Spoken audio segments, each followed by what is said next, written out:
আজকে সকালে আমরা সারা বাঞ্ছারামপুর থেকে অনেক ফোন পেলাম যে একটা ঘটনা সেটা হলো আমাদের কেন্দ্রীয় বিএনপি নির্বাহী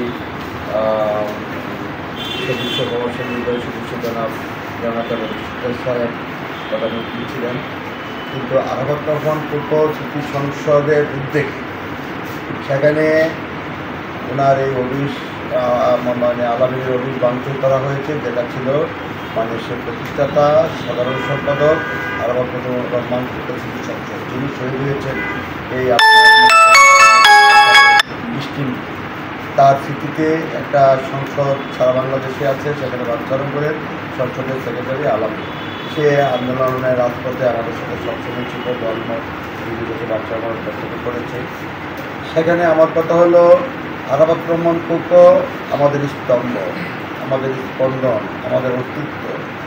আজকে আমাদের মধ্যে করে, কিন্তু তারপরও আমি বলবো এক আদর্শে বিশ্বাসী, আমরা এক দর্শনে বিশ্বাসী, এক আদর্শ এবং এক দর্শনে যদি আমরা বিশ্বাসী হই, আমাদের মধ্যে দ্বন্দ্বে আসবে কেন?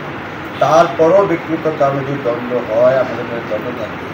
কিন্তু পাট্রিয়টিক ভাঙচুর, তাও আবার আরাফাত রহমান কোকো যিনি শহীদ হয়েছেন, যাকে খালেদা জিয়া অত্যন্ত স্নেহ করতেন, ভালোবাসতেন, সারা বাংলাদেশের মানুষ অত্যন্ত স্নেহ করতেন, ভালোবাসতেন, তার নামের যে সংসদ, তার যে অফিস, সেই অফিস ভাঙচুর করা, আমি অত্যন্ত ব্যথিত হয়েছি এবং এর তীব্র প্রতিবাদ এবং নিন্দা জানাই।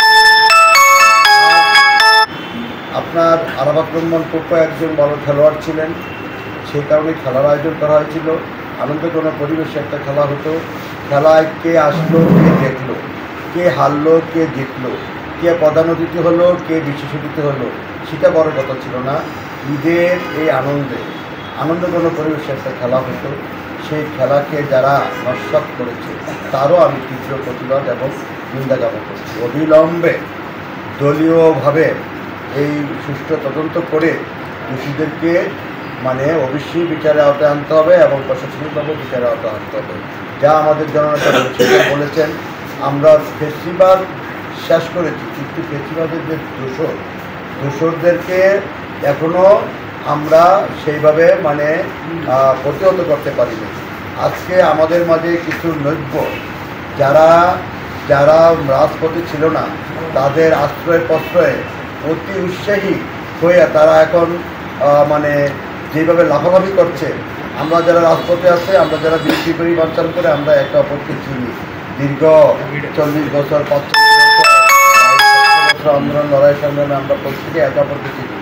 আমাদের যারা নাকি আছে আমরা ভালো করে চিনি, যারা ত্যাগী পরীক্ষিত, তাদের উপরে আমার কোনো সমালোচনা নাই।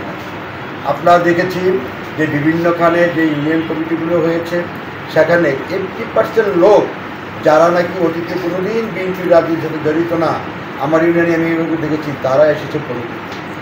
আর এসেছে 10% আসছে কীভাবে, 80% আসছে যারা কোনোদিন কোনো দলই করে নেই, শুধু কাউন্সিলের কারণে।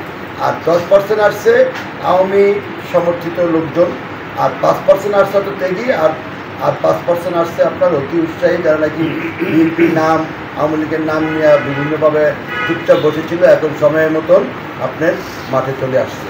কাজেই এইসব লোকজন আজকে আমাদের ত্যাগী এবং পরিচিত নেতাকর্মীর উপরে হামলা করে, এমন এক সময় দেখা গেছে যখন আলামিনের প্রচুর বিপদ ছিল, সে ফেসবুকে এতই অ্যাক্টিভ ছিল, যখন অনেক ত্যাগী পরিচিত নেতাকর্মীরা ফেসবুক বন্ধ করে